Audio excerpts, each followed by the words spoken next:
ఈ story Jio SIM రాకముందు జరిగింది. అఖిల్, నీకు క్యాస్ట్ ఫీలింగ్ ఉందా? అవతార్ సినిమాలో జేక్సులు నేను ఒకటే తెలుసా, గ్రహాంతరవాసులైనా ఓకే, నాకు క్యాస్ట్ ఫీలింగ్ ఏం లేదు. మన హీరో సైనిక్ పూర్లో చదువురాను.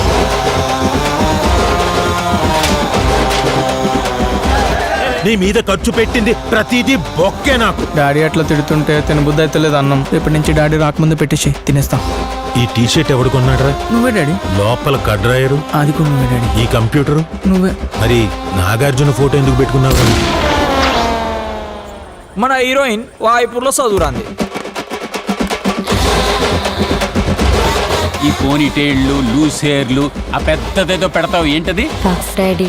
ఈ పఫ్ఫులు, సమోసాలు అన్ని మాని. ఈ చదువురానోళ్ళు ఇద్దరు చదువు ఎగ్గొట్టి మరీ లవ్ చేసుకుంటారు.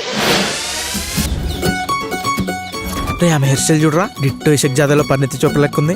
మా ఊర్లో కూడా రొయ్యలు అమ్ముకుని ఆమె సేమ్ డిట్ అట్టనే ఉంటుంది.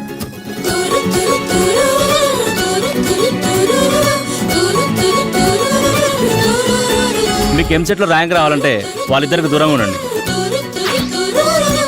మరి నువ్వే స్కూల్? నేను Bhashyam public school, very down to earth.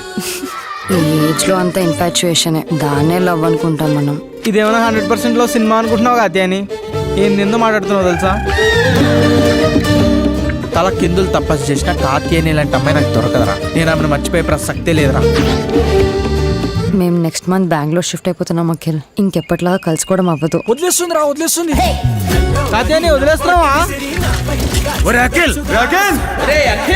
ఎంగిల్ చేత్తో కొట్టాననుకో అఖిల్, మెతుకులు అతుక్కుపోతాయి. ముఖం పగిలిపోతుంది. నా బుర్రలోనే తిరుగుతున్నాడు వాడు. అబ్బాయిని చూస్తేనే తెలుస్తుంది పెద్ద కంట్రీలో ఉన్నాడు.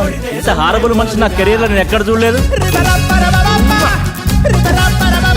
ఈ చదువురాని పిల్ల హృదయాల మధ్య జరిగే సంఘర్షణే ఈ కథ. హిట్ అవుతుందంట వారా సినిమా? నాకు డౌటే, పక్కా హిట్టే. ఆస్కర్ వస్తుంది చూడు.